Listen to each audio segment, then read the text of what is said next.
નમસ્કાર, હું હર્ષ Rathod, India news ગુજરાતમાં આપનું સ્વાગત છે। અમારું ખાસ કાર્યક્રમ આપણું ગુજરાત એટલે ગુજરાતની વાતો વડોદરાથી કરીશું। આગામી કોર્પોરેશનની ચૂંટણીને ધ્યાનમાં રાખીને વહીવટી તંત્ર દ્વારા તાડમાર તૈયારીઓ શરૂ કરી દેવામાં આવી છે।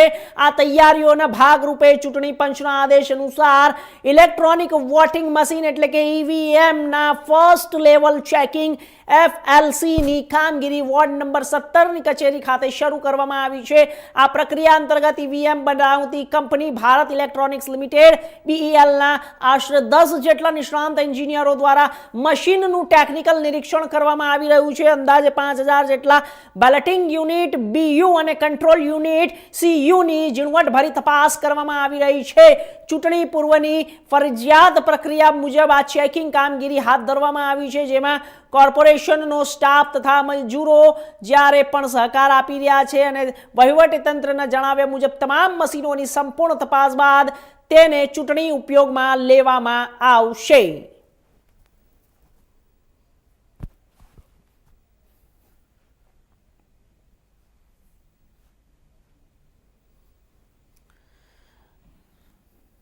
આગળ વાત ગાંધીનગરની સ્થિત CID ક્રાઇમ સાયબરના સેન્ટર દ્વારા એક એવી સાયબરની મોડસ ઓપરેન્ડી પકડવામાં આવી છે, જેમાં દેશના 28 રાજ્યોમાં નોંધાયેલા 1535 ગુનાઓનો છેડો આખા ગેંગ સાથે જોડાયેલો છે। ઘટનાની વિગતની વાત કરીએ તો ગાંધીનગર CID સાયબર ક્રાઇમની ટીમ દ્વારા સુરતમાં એક ગુપ્ત ઓપરેશન હાથ ધરવામાં આવ્યું, જેમાં 5 આરોપીઓની ધરપકડ કરવામાં આવી છે। આ આરોપીઓ નિર્દોષ લોકોને વધુ રૂપિયા કમાવાની લાલચ આપી તેમના નામે બેંક ખાતાઓ ખોલાવતા હતા। આ લોકો દ્વારા 930 કરોડ રૂપિયાની સાયબર ગેરરીતિ આચરવામાં આવી છે।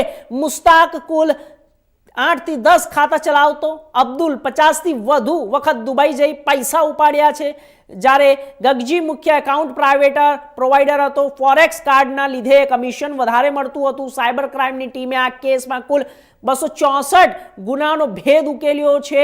આરોપીઓની ચોંકાવનારી મોડસ ઓપરેન્ડી એ રીતની હતી કે તેઓ ડિજિટલ અરેસ્ટ, ઇન્વેસ્ટમેન્ટ ફ્રોડ અને પાર્ટ ટાઈમ જોબના નામે લોકો પાસેથી કરોડો રૂપિયા પડાવતા હતા અને તપાસમાં ખુલ્યું છે 80 જેટલા બેંક ખાતાઓનો ઉપયોગ કરીને નાણાં ભેગા કરવામાં આવતા અને ત્યારબાદ ફોરેક્સ પ્રીપેડ કાર્ડ્સ દ્વારા આ રકમ દુબઈ ટ્રાન્સફર કરવામાં આવતી। પોલીસે વેરાવળના અબ્દુલ હફીઝ પાનવાલા અને મુસ્તાક ખાનાણી, મુંબઈના સબ્બીર ભડેલા અને તાહા ભડેલા તેમજ અમદાવાદના ગગજી રાજપૂતની અટકાયત કરવામાં આવી છે। PIBM ચૌધરી અને તેમની ટીમે આ સફળ ઓપરેશનને પાર પાડી દીધું છે। ગુજરાત દ્વારા અન્ય એક મ્યુલ અકાઉન્ટની ગેંગનો પર્દાફાશ થયેલ છે। આ ગેંગ મુખ્યત્વે વેરાવળ, ગીર સોમનાથ જિલ્લામાંથી કાર્યરત હતી। આ ગેંગના 5 આરોપીઓ, જેઓના નામ છે અબ્દુલ હફીઝ પાનવાલા, મુસ્તાક ખાનાણી, શબ્બીર ભડેલા, મોહમ્મદ તાહા શબ્બીર ભડેલા અને ગગજી રાજપૂત, આમાં 5 લોકોની ધરપકડ કરવામાં આવી છે। આ ઇનપુટ જે છે એ ઇનપુટ જનરેટ કરતા સમયે ધ્યાન પર આવેલું કે 26 જેટલા સેવિંગ એકાઉન્ટ અને 54 જેટલા કરંટ એકાઉન્ટો દ્વારા દુબઈ ખાતેથી ફોરેક્સ કાર્ડના માધ્યમથી 4.26 કરોડ રૂપિયા ઉપાડી લેવામાં આવેલા છે। આ ઇનપુટના આધારે સેન્ટર ઓફ એક્સલન્સની ટીમના PI ચૌધરી અને PI અનમોલ સલિયા દ્વારા અને PI ડોડિયાની ટીમ દ્વારા ઊંડાણપૂર્વક ટેકનિકલ એનાલિસિસ કરતા માલુમ પડેલ કે આ ગેંગ જે છે એ 1534 જેટલા સાયબર ક્રાઇમમાં સંડોવાયેલી છે અને આ ગેંગ મારફતે 930 કરોડ રૂપિયાના સાયબર ક્રાઇમ થયેલા, જેમાં મ્યુલ અકાઉન્ટની સર્વિસ આપવાનું કામ આ ગેંગ દ્વારા કરવામાં આવેલું હતું।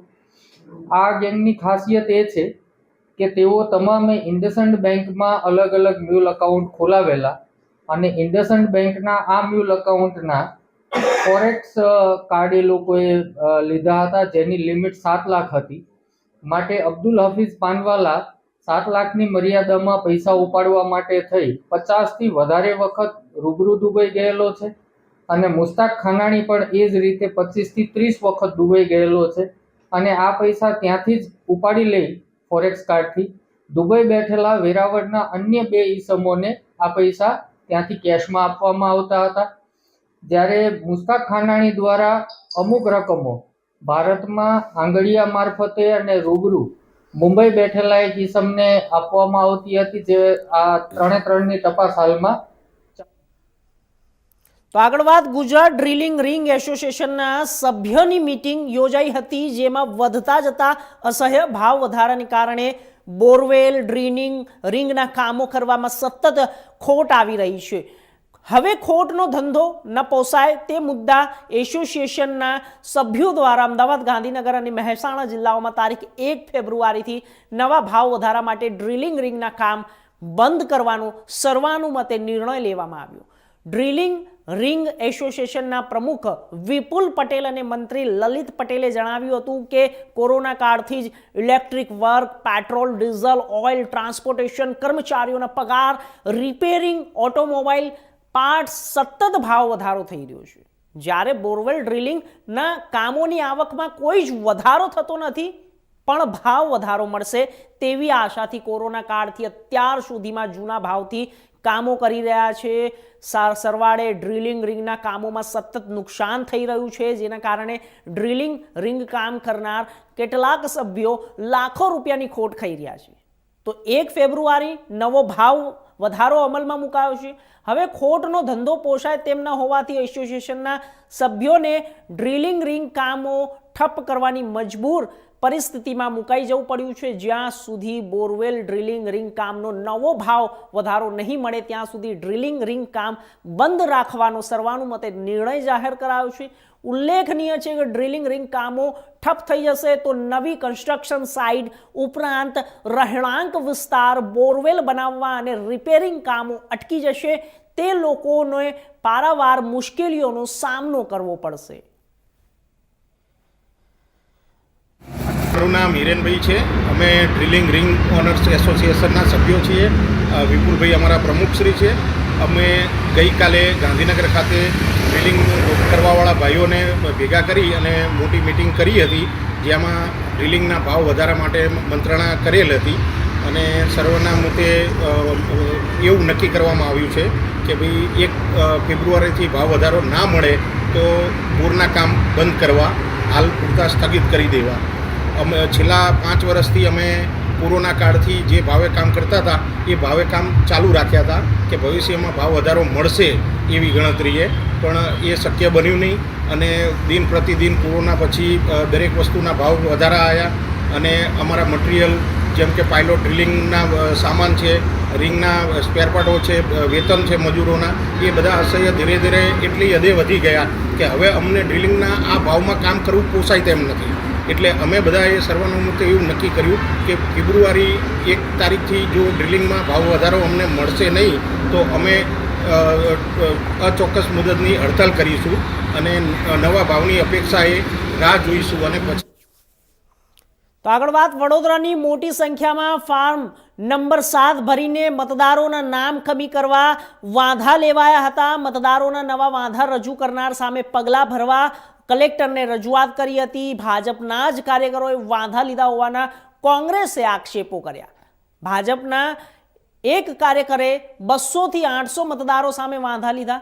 સમગ્ર મામલે કોર્પોરેશનના પૂર્વ વિપક્ષના નેતા અમી રાવતનું નિવેદન સામે આવ્યું. તેમણે ખાસ જણાવ્યું કે 114 લોકોએ મતદારના મેપિંગ થયા બાદ ખોટી રીતે ડિક્લેરેશન કરી ફોર્મ નંબર 7 ભર્યા છે. ખોટી માહિતી આપનારને કાયદામાં 1 વર્ષની સજાની જોગવાઈ અને ફોર્મ સ્વીકારનાર ARO સામે જ્યારે કાયદેસરની કાર્યવાહી કરવી પડે.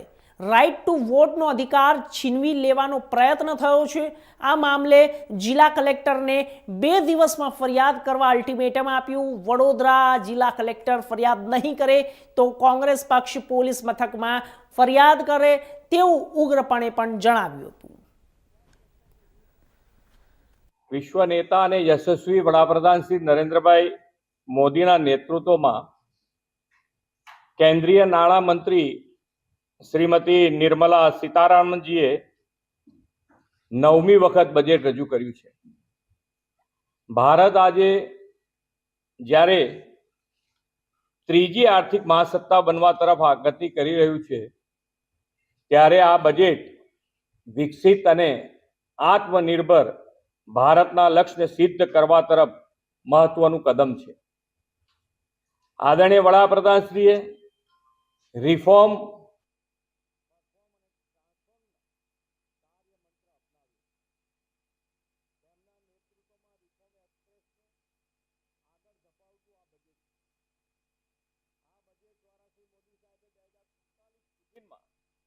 વિકસિત ભારતના નિર્માણની મજબૂત પીઠિકા તૈયાર કરી છે. કર્તવ્ય ભવનમાં તો આગળ વાત વડોદરાની, જ્યારે મોટી સંખ્યામાં ફોર્મ નંબર 7 ભરીને મતદારોના નામ કમી કરવા વાંધા લેવાયા હતા. મતદારોના વાંધા રજૂ કરનાર સામે પગલાં ભરવા કલેક્ટરને રજૂઆત કરી. ભાજપના જ કાર્યકરોએ વાંધા લીધા હોવાના કોંગ્રેસે આક્ષેપો કર્યા. ભાજપના જ એક કાર્યકરોએ 200 થી 800 મતદારો સામે વાંધા લીધા.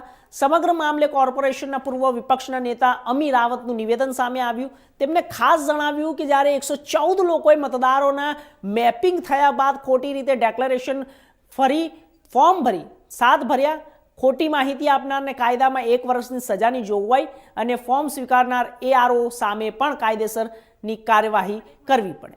રાઇટ ટુ વોટનો અધિકાર છીનવી લેવાનો પ્રયત્ન થયો છે. તો આ મામલે જિલ્લા કલેક્ટરને 2 દિવસમાં ફરિયાદ કરવાનું અલ્ટિમેટમ આપ્યું. ઇલેક્ટોરલ રોલ સુધારવાની ખાસ પ્રક્રિયા ચાલી રહી છે. એવી પરિસ્થિતિમાં ડ્રાફ્ટ ઇલેક્ટોરલ રોલ પબ્લિશ થઈ ગયો. BLO ઘરે ઘરે જઈને ડોક્યુમેન્ટ વેરીફાઈ કર્યા અને વેરીફાઈ કર્યા પછી ડ્રાફ્ટ મતદાર યાદી બની. એમાં વાંધા સ્વીકારવાનું કામ ચાલુ હતું. સયાજીગંજ વિધાનસભામાં 114 જણે 8000 થી વધુ ફરિયાદ કરી અને એમાં સ્પેસિફિક કોમ્યુનિટીના લોકો મતદાર નથી એ રીતની એ લોકોએ એપ્લિકેશન્સ કરી. એપ્લિકેશન્સમાં કોઈ પુરાવા નથી. BLOએ ફરી રીવેરીફાઈ કર્યું.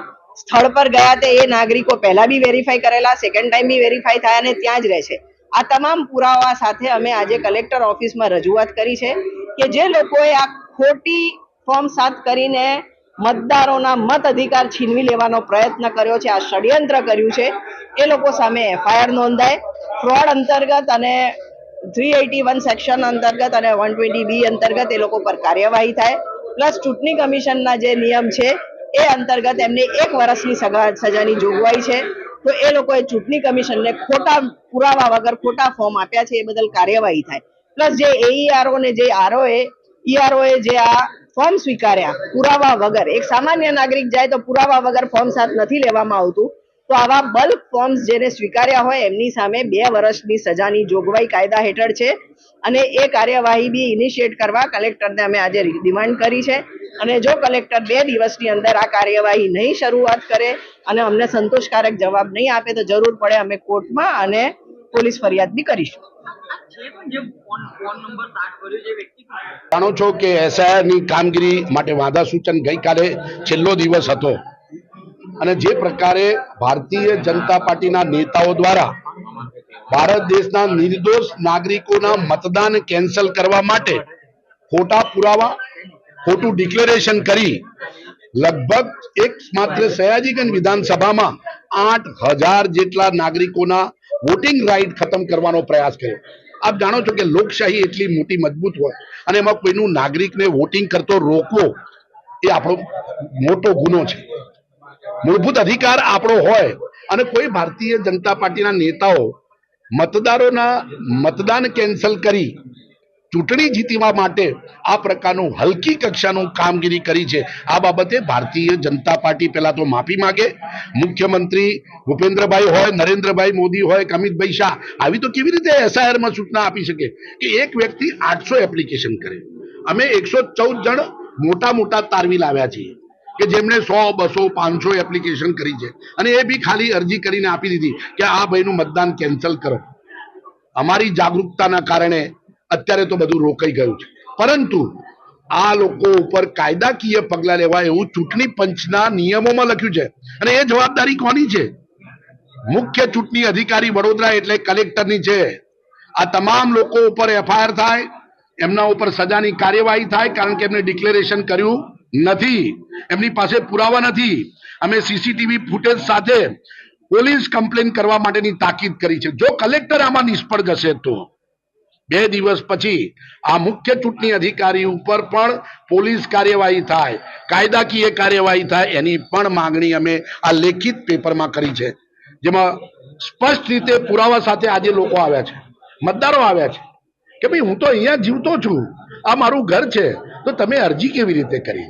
અને એ અરજી કરવી ભારતીય બંધારણની ન્યાય સંહિતાના નિયમ મુજબ મુખ્ય ગુનો છે અને કાયદાકીય પ્રમાણે કલેક્ટર સાહેબે પહેલા લખીને જ તો આગળ વાત પાલનપુર તાલુકાની નળાસર ગામના એક યુવકની તબિયતને લઈને છેલ્લા કેટલાક દિવસોથી ચિંતા વ્યક્ત કરવામાં આવી રહી હતી. યુવકને અચાનક વિચિત્ર હરકતો કરતા અવસ્થામાં અનુભવતા તેને તાત્કાલિક સિવિલ હોસ્પિટલમાં દાખલ કરવામાં આવ્યો. પ્રાથમિક તપાસ બાદ ડોક્ટરની ટીમ દ્વારા તેની સંપૂર્ણ તબીબ તપાસ હાથ ધરવામાં આવી. હોસ્પિટલના તબીબોએ જણાવ્યા મુજબ યુવકના તમામ જરૂરી રિપોર્ટ કરવામાં આવ્યા, જેમાં લોહીના ટેસ્ટ, સ્કેન તથા અન્ય તપાસો પણ સમાવેશ થાય છે. તમામ રિપોર્ટ સંપૂર્ણપણે નોર્મલ આવ્યા હોવાનું ડોક્ટર દ્વારા સ્પષ્ટ કરવામાં આવ્યું. તો હાલ યુવકની તબિયત સ્થિર છે અને તેમાં નોંધપાત્ર સુધારો જોવા મળી રહ્યો છે. તો હાલ યુવક ડોક્ટરની દેખરેખ હેઠળ છે. હું બનાસ મેડિકલ કોલેજથી બોલું છું. Doctor Sunil Joshi, medical superintendent, Banas general hospital. દર્દી દેવાભાઈ હરિભાઈ ડુંગરી ગામ નળાસરથી અહીં લાવવામાં આવેલા 31 તારીખના રોજ સવારના 3 વાગે. અને એ દર્દીને લાવ્યા ત્યારે બહુ ધમાલ કરતો હતો અને એને દોરડાથી બાંધીને લાવેલા. પછી એને પલંગ સાથે પણ બાંધી દીધેલો અને ટ્રીટમેન્ટ ચાલુ કરેલી. અને એ લોકોએ એવી હિસ્ટ્રી આપેલી કે એને કૂતરું કરડેલું છે. એમને તો 3-4 મહિના પહેલાંનું કીધેલું.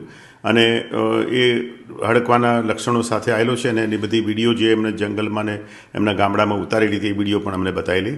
એમાં એ 4 પગે ચાલતો હોય છે અને કૂતરા જેવો અવાજ કરતો હોય છે, દોરડાથી એને બાંધેલો હોય છે, એ બધા વિડીયો હતા અમે જોયેલા.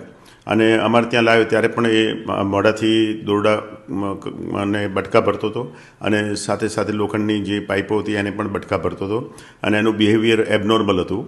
એટલે અમને જ્યારે એને દોરડા બાંધેલો હતો તે છતાં બી એણે દોરડા તોડી નાખેલા અને રૂમની અંદર છૂટો થઈ ગયેલો. એટલે અમારે જરા ચિંતા થઈ ગયેલી. એટલે અમે અમારા ચેરમેન શ્રી PJ ચૌધરી સાહેબને જાણ કરેલી કે આવી રીતે આવ્યો છે હડકવા થયેલો છોકરો અને એને અમારે કાબૂમાં લેવો મુશ્કેલ છે, કારણ કે એને બાંધેલો છે પણ એને બાંધવા પહેલાં દોરડા બધા તોડી નાખેલા હતા અને હવે અમારે કેવી રીતે કાબૂમાં લેવો. અને પછી ત્યારબાદ અમે PJ ચૌધરી સાહેબે SP જે સુપ્રિન્ટેન્ડન્ટ પોલીસને પણ જાણ કરેલી. એમણે પણ પોલીસની આખી ટીમ અહીં મોકલી દીધી. ઇન્સ્પેક્ટરને બધા અહીંયા આગળ પૂર્વ પોલીસના આવી ગયેલા અને માછલી પકડવાની જાળ પણ લાવેલા. અને એમણે ફોરેસ્ટમાં પણ ફોન કરેલો અને ફોરેસ્ટના વેટરનરી ડૉક્ટર કોઈ હતા એમની સાથે વાત કરેલી અને એમણે અંબાજીથી જે એનિમલ્સને બેભાન કરવાની જે ગન હોય એ ગન પણ મંગાવેલી. પરંતુ એમણે ચેતવણી આપેલી હતી કે આવી રીતે અમે વેરાવળમાં હડકાયું કૂતરું કરડેલા માણસને આવી રીતે ગન મારી તો એ માણસ મરી ગયેલો હતો, એટલે આવું ન કરીએ તો સારું. એટલે અમે લોકોએ પણ વસ્તુ વિચારી રાખેલી, પણ પછી અમારે કરવું પડ્યું નહોતું, કારણ કે દર્દી જ્યારે બારી પાસે આવ્યો એ ટ્રોમા સેન્ટરની, ત્યારે એના સગાએ એને દોરી વડે બારીની જાળી સાથે બાંધી દીધેલો, જેથી કાબૂમાં આવી ગયેલો. પછી અમે લોકો અંદર એન્ટર થયા હતા રૂમમાં અને એન્ટર થઈને એને ઇન્જેક્શન આપીને, મિડાઝોલામ ઇન્જેક્શન આપીને ઊંઘાડી દીધેલો અને પછી એને પલંગ ઉપર લઈને પછી બાંધી દીધેલો. અને ત્યારબાદ અમે બધી એને વેન લઈને એને પેશાબની નળી મૂકીને એને બધી ટ્રીટમેન્ટ ચાલુ કરી નાખેલી. દર્દીને તપાસતા અમને એવું લાગેલું કે એની આંખો થોડી કીકી જરા પોડી થયેલી વધારે દેખાય છે. ઉપરાંત એને ની જર્ક્સ પણ હાઇપર રિફ્લેક્સિયા હતો. એટલે અમારા ફિઝિશિયને ટ્રીટમેન્ટ ચાલુ કરી નાખી. ત્યાંની અંદર એન્ટીબાયોટિક હતી, સ્ટીરોઇડ હતા અને IV ફ્લુઇડ હતા અને બાકીની સિમ્ટમેટિક દવાઓ ચાલુ કરી નાખેલી. દવાઓ આપ્યા પછી બીજે દિવસે સવારે અમે જ્યારે 9 વાગે તપાસ કરી દર્દીની, તો એ એકદમ સભાન અવસ્થામાં આવી ગયેલો અને બિલકુલ સારી રીતે વાત કરી શકતો હતો અને કોઈ જાતના કોઈ લક્ષણો જે ગઈકાલના આગલા દિવસના હતા એ કોઈ ચિહ્નો હતા નહીં. અને બધી રીતે પેશન્ટ અમારી સાથે કોઓપરેટ કરતો હતો. અમે એને જે પણ પ્રશ્નો પૂછ્યા એને જવાબ આપતો હતો. તો આગળ વાત વડોદરા શહેરમાં ગઈકાલે રાત્રે રહેતા જ્યારે સેવાસી ચેક પોસ્ટ પર પ્રિયા ટોકીઝ જવાન માર્ગ પર ડમ્પર અને કાર વચ્ચે એક અકસ્માત સર્જાયો. સ્થાનિક લોકોના જણાવ્યા અનુસાર મહિલાએ સ્ટીયરિંગ પરથી કાબુ ગુમાવતા પાછળથી આવતું ડમ્પર કાર સાથે ધડાકેભેર અથડાયું. અકસ્માત એટલો વિચિત્ર થયો કે કાર યુ ટર્ન થઈ ડિવાઈડર પર ચડી ગઈ. સ્થાનિક લોકોના જણાવ્યા અનુસાર કાર ચલાવતી મહિલા વધુ સ્પીડમાં હતી. ઘટના બાદ લોકોનો વિડીયો બનાવી રહ્યા હતા ત્યારે મહિલા દ્વારા ઉગ્ર વર્તન કરાયું હોવાની પણ ચર્ચા સામે આવી. લોકટોળા એકત્રિત થઈને કારને ડિવાઈડર પરથી નીચે ઉતારી. માહિતી મળતા પોલીસ સ્થળ પર પહોંચીને આગળની તપાસ હાથ ધરી છે.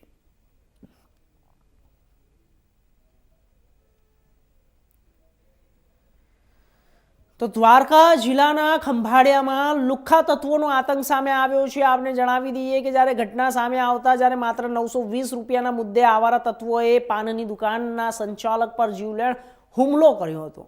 આરોપીએ દુકાનદારને ઢોર માર મારતા સમગ્ર ઘટનાનો વિડીયો સીસીટીવીમાં કેદ થયો. ઘટના બાદ વિડીયો વાયરલ થતાં પોલીસ તાત્કાલિક હરકતમાં આવી ગયું. ખંભાળિયા પોલીસે ગણતરીની કલાકોમાં જ કાર્યવાહી કરીને 4 આરોપીને ઝડપી પાડ્યા હતા. આરોપી સામે કાયદેસરની કાર્યવાહી હાથ ધરવામાં આવી હતી. ઘટનાને લઈને વિસ્તારમાં ભારે રોષ જોવા મળી રહ્યો છે. પોલીસ બંદોબસ્ત વચ્ચે આરોપીઓનો વરઘોડો કાઢવામાં આવ્યો હતો.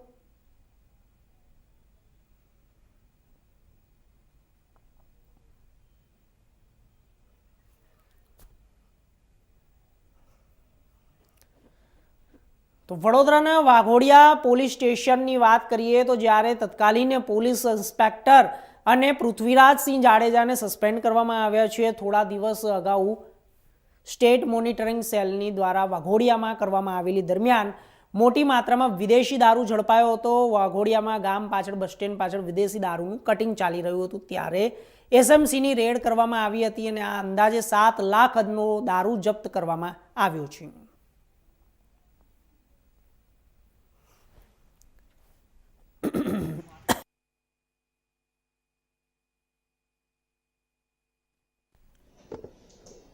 તો વડોદરાના હરણી વિસ્તારમાં આવેલ જ્યારે મોટનાથ મહાદેવ મંદિર પાસે શાહુડી વિસ્તારમાં ચકચાર ફેલાઈ ગઈ છે. જાહેર માર્ગ પર શાહુડી નિર્ભય રીતે લટાર મારતી જોવા મળી છે, જેના કારણે વાહન ચાલકો અને રાહદારીઓ થોડા સમય માટે અચરજમાં મુકાઈ ગયા. અચાનક જ રોડ પર શાહુડી દેખાતા લોકો થંભી ગયા અને કેટલાક લોકોએ આ દ્રશ્યો પોતાના મોબાઈલના કેમેરામાં કેદ કરી લીધું.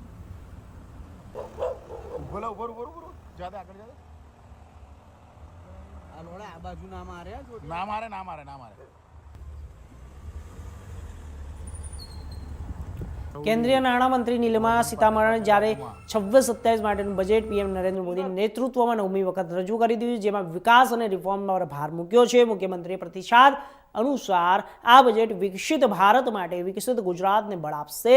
જામનગરમાં આયુર્વેદિક હોસ્પિટલને વેગ મળતા આયુર્વેદિક ક્ષેત્રે ભારત વિશ્વ ગુરુ બનશે. બાયોફાર્મામાં 10,000 કરોડની ફાળવણીથી ગુજરાત અગ્રેસર બનશે. આ બજેટમાં ગુજરાતના ફાર્મા ક્ષેત્રે ખાસ બુસ્ટ મળશે અને ટેક્સટાઇલો યોજનાઓને લાભ ઇન્ડસ્ટ્રીયલ અને પહોંચશે. એમએસએમઈ ક્ષેત્રોમાં પણ લાભ પહોંચશે, આશા વ્યક્ત કરાઈ છે. મુખ્યમંત્રીના જણાવ્યા મુજબ budget reform, perform, transform, access અને વિકાસને આગળ ધપાવે છે. ડિફેન્સ મેન્યુફેક્ચરિંગ અને એરોસ્પેસ સેક્ટરથી સ્પોર્ટ્સ સેક્ટરને વેગ મળશે.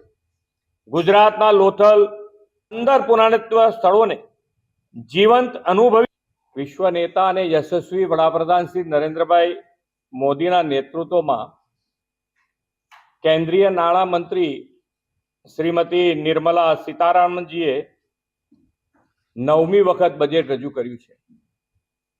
ભારત આજે જ્યારે ત્રીજી આર્થિક મહાસત્તા બનવા તરફ ગતિ કરી રહ્યું છે ત્યારે આ બજેટ વિકસિત અને આત્મનિર્ભર ભારતના લક્ષ્યને સિદ્ધ કરવા તરફ મહત્વનું કદમ છે. આદરણીય વડાપ્રધાનશ્રીએ રિફોર્મ, પરફોર્મ અને ટ્રાન્સફોર્મના કાર્ય મંત્ર અપનાવ્યો છે.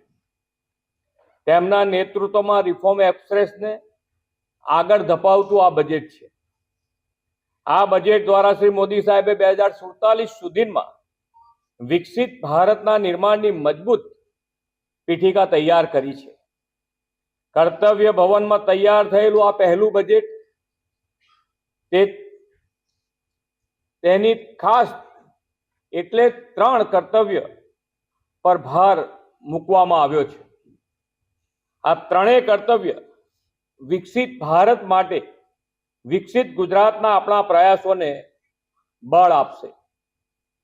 10,000 કરોડ રૂપિયાની ફાળવણી સાથેના બાયો ફાર્મા શક્તિ કાર્યક્રમ દ્વારા દેશને global bio pharma manufacturing hub બનાવવાનું લક્ષ્ય રાખવામાં આવ્યું છે. ગુજરાત ફાર્માસ્યુટિકલ ક્ષેત્રમાં દેશનું લીડર છે અને બાયો ફાર્મા શક્તિ કાર્યક્રમથી આ સેક્ટરને બૂસ્ટ મળશે. ટેક્સટાઇલ ક્ષેત્રમાં પણ ગુજરાત. તો અમારા ખાસ કાર્યક્રમમાં આપણું ગુજરાતમાં બસ આટલું જ. દેશ દુનિયાના તમામ સમાચાર માટે જોતા રહો ઇન્ડિયા ન્યૂઝ ગુજરાત. નમસ્કાર.